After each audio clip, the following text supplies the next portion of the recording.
Salut les filles, alors je vous retrouve aujourd'hui pour une nouvelle vidéo donc sur mes favoris et découvertes du mois d'octobre. Pardon. Donc je suis encore malade comme vous le voyez, super, en même temps je suis anti-antibiotique donc je n'en prends pas, donc forcément si j'attends que ça passe, ça met un peu de temps. Bref, passons. Fin du hors-sujet. Donc je vais vous présenter des produits qui sont des produits principalement capillaires. J'ai beaucoup de favoris et découvertes de ce mois-ci en produits cheveux. Il y a du parfum aussi, alors ça c'est un peu inattendu, je vous expliquerai le pourquoi du comment, mais donc il y a un parfum. Il y a un seul soin, ça c'est vraiment très rare parce qu'en général je vous fais des favoris avec une tonne de soins, là il y en a un seul. Et il y a beaucoup de make-up, donc c'est un favori et découverte un peu changeant par rapport à d'habitude si on peut dire. Alors donc je vais commencer par les soins capillaires. Donc les soins capillaires, j'ai acheté ce mois-ci le soin nuanceur de couleur en teinte brun froid. Donc ce soin là je vous en ai déjà parlé, je l'avais jusqu'à présent en teinte châtain éclatant, c'était vraiment top pour tout ce qui est en fait les nuances de roux, ce genre de choses, ça va vraiment raviver la couleur, enfin c'était vraiment un très très bon produit que j'adorais. Mais j'avais depuis quelque temps en tête de tester le brun froid pour au contraire éteindre les reflets un petit peu chatoyants. Et en fait il marche vraiment du tonnerre, c'est-à-dire que je le laisse poser, je suis les conseils d'application que j'avais vu en vidéo expliquée par Christophe Robin, c'est-à-dire qu'en fait il disait qu'il fallait vraiment, pour intensifier le soin au maximum, mettre une charlotte en plastique. Moment glamour du jour, vous le faites quand vous êtes toute seule, hein, sinon c'est juste l'horreur, bref.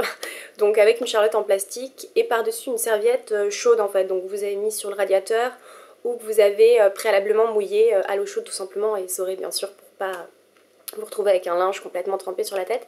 Mais bref, quoi qu'il en soit, ça marche vraiment super bien. Bon, en plus, comme dans toutes les teintes, ça c'est vraiment un produit qui hydrate les cheveux, qui fait briller, qui assouplit, qui facilite le coiffage. Enfin, vraiment un gros gros top. Donc ça, c'est une découverte et un favori. Ensuite, alors un autre produit qui n'est pas une découverte de ce mois-ci, mais du mois dernier, c'est le masque au dattier du désert de Chlorane. Donc ça je vous en avais parlé, Chlorane c'est vraiment pas une marque qui me branche à la base et ça, enfin, pour les autres produits ça continue de ne pas du tout me brancher. Mais ça c'est un masque qui déjà a une odeur absolument dingue. J'adore l'odeur, donc vous voyez je l'ai bien... Il y a bien les traces de mes doigts dedans dans la douche, bref. C'est un masque qui vraiment va faire... D'ailleurs vous avez été plusieurs à remarquer que mes cheveux avaient l'air plus hydratés. Bah c'est vraiment complètement ça, c'est-à-dire que ça hydrate les cheveux, donc ça les fait briller aussi au même titre. Vraiment un gros hit pour ce masque que je ne pensais pas du tout aimer et qui là pour le coup est vraiment abordable puisqu'il coûte, je crois que je l'ai payé dans les 13,50€ ou 13,90€. Enfin vraiment très honnêtement très bonne découverte pour ce masque. Ensuite, alors un autre produit que je connaissais, que j'ai mis du temps à acheter en full size et depuis que je l'ai acheté vraiment je l'adore, d'ailleurs je l'ai bien descendu en seulement un mois et demi, c'est l'hydratant Santal de Christophe Robin. Donc ça c'est un produit qui est sous forme de crème, c'est un soin quotidien sans rinçage, anti-fourche, anti-casse, tout type de cheveux, blabla. Il y a un SPF 6 donc ça c'est plutôt pas mal pour, bon, pour l'hiver je suis pas sûre, quoique il paraît qu'il faut tout le temps avoir un SPF en ville.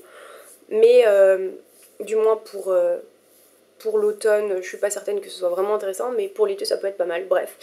Bon, très bon soin, vraiment faut pas en attendre des merveilles, c'est-à-dire que c'est pas un soin en profondeur, c'est un soin en surface, mais c'est vraiment absolument génial, c'est-à-dire que ça va vraiment en fait hydrater le cheveu, mais l'hydrater en surface. Et faciliter le coiffage bien sûr. Ensuite, alors un autre produit qui pour le coup est aussi un gros favori, c'est le Philippe B.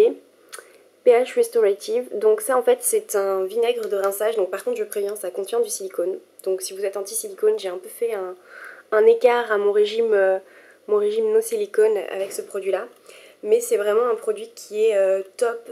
En fait c'est un produit qui s'utilise après le rinçage, c'est à dire que vous mettez votre après-shampoing ou masque ou je ne sais quoi d'autre, vous rincez vos cheveux de manière tout à fait classique et vous les essorez un tout petit peu et en fait au moment du rinçage vous venez vaporiser ce produit là.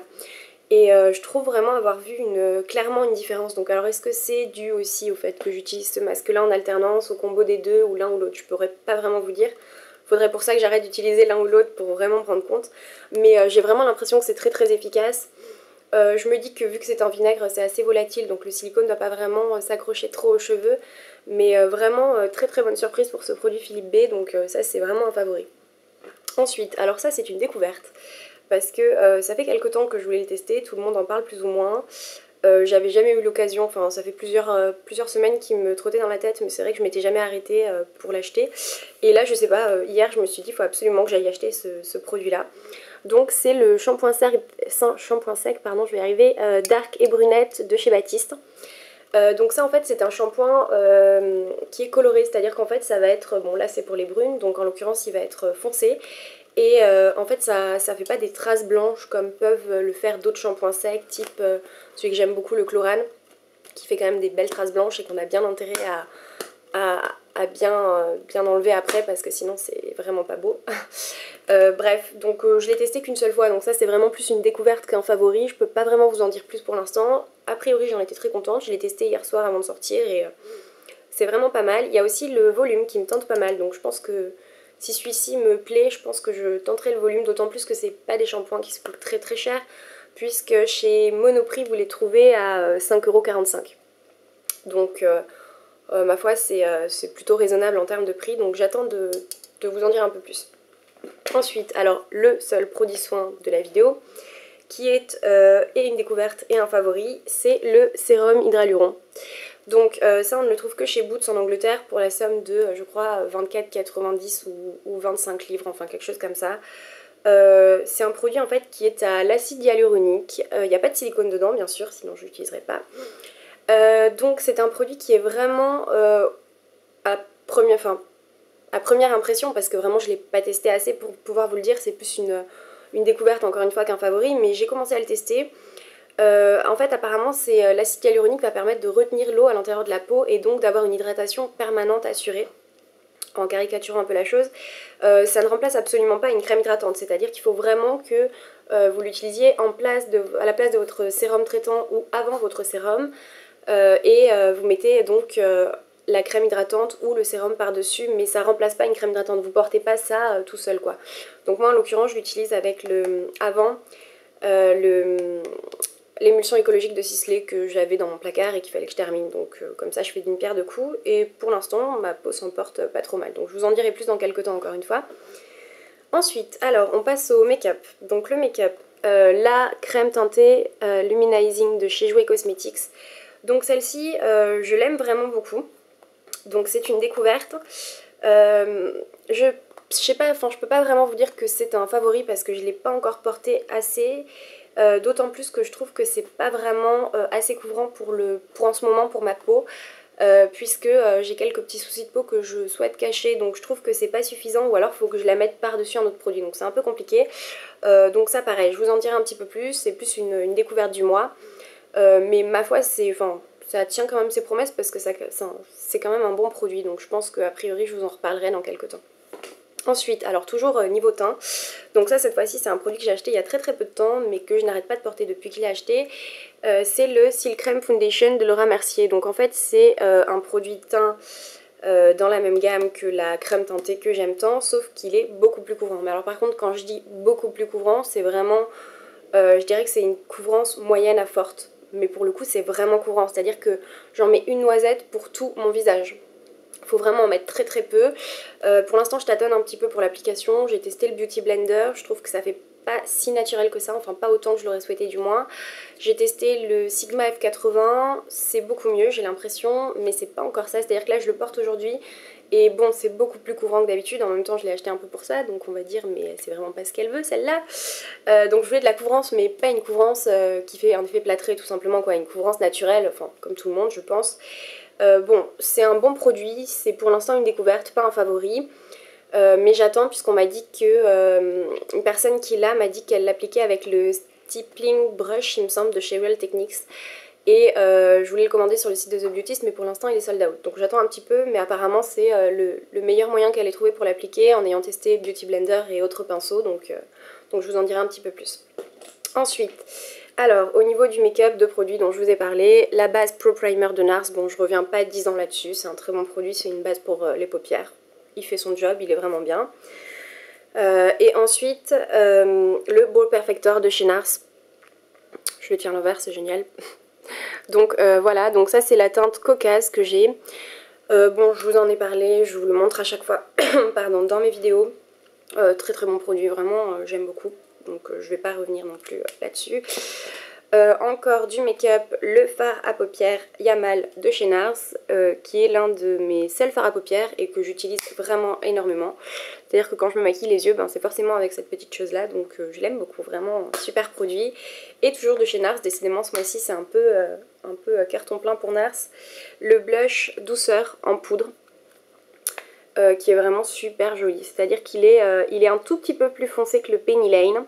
Pour terminer la vidéo, le parfum. Donc alors ça en fait c'est un parfum qui m'a été offert par une amie parce que ça lui a été offert dans le cadre de son travail. Et malheureusement elle fait tourner la plupart des parfums, ça c'est vraiment un souci. Je sais pas si vous avez des gens dans votre entourage à qui ça arrive, mais c'est vrai qu'en fait par exemple je sais pas, j'ai un parfum chez Laura Mercier que j'adore et quand elle le porte vraiment il tourne sur elle, donc c'est pour le coup vraiment pas de chance. Mais il a une odeur qui pour le coup n'est plus du tout agréable et n'est plus florale et féminine comme elle est censée l'être à la base, enfin bref. Donc quoi qu'il en soit, ça arrive qu'on se passe des produits qui ne conviennent pas à l'une ou l'autre, et donc elle m'a gentiment offert ce produit, donc ça se présente dans un petit livre. C'est super mignon, bon, vous verrez pas grand chose parce qu'il est sur fond blanc. Donc c'est un parfum Zadig et Voltaire qui s'appelle La Pureté, donc tome 1 for her. Bon, moi je vous avoue que Zadig et Voltaire, personnellement je ne serais jamais allée acheter un parfum là-bas, donc c'est vraiment typiquement pas le genre de produit vers lequel je me serais tournée. Mais en fait il est vraiment super, je suis très surprise, c'est pas du tout non plus le genre de parfum que j'ai l'habitude de porter, donc est-ce que je change de goût en ce moment ou est-ce que, je sais pas, mes goûts s'affinent, enfin bref. Donc ça se présente comme ceci, donc dans un petit livre qui s'ouvre, on va éviter de le faire tomber. Voilà, donc vous avez le parfum juste là, donc la bouteille, hop, je vais vous la montrer. La bouteille est blanche et noire, elle est très minimaliste, donc ça j'aime beaucoup le packaging, ça se présente comme ceci, hop, voilà. Et vous avez bien sûr le petit pchit. Donc je suis très nulle pour décrire les odeurs, donc je vais pas rentrer dans les détails, vous dire que c'est base, note de fond, note de cœur, etc. Je vais pas du tout rentrer dans les détails. Mais en fait c'est un parfum qui est mixte je trouve. Donc il est censé être pour femmes, mais je trouve vraiment je pense qu'il pourrait aller aussi bien pour un mec que pour une fille quoi. Et je trouve qu'il est vraiment... Enfin ça change des parfums que j'ai l'habitude de porter, mais je sais pas, j'ai eu un coup de cœur pour ce parfum, donc voilà, vraiment ça c'est découverte et favorite ce mois-ci.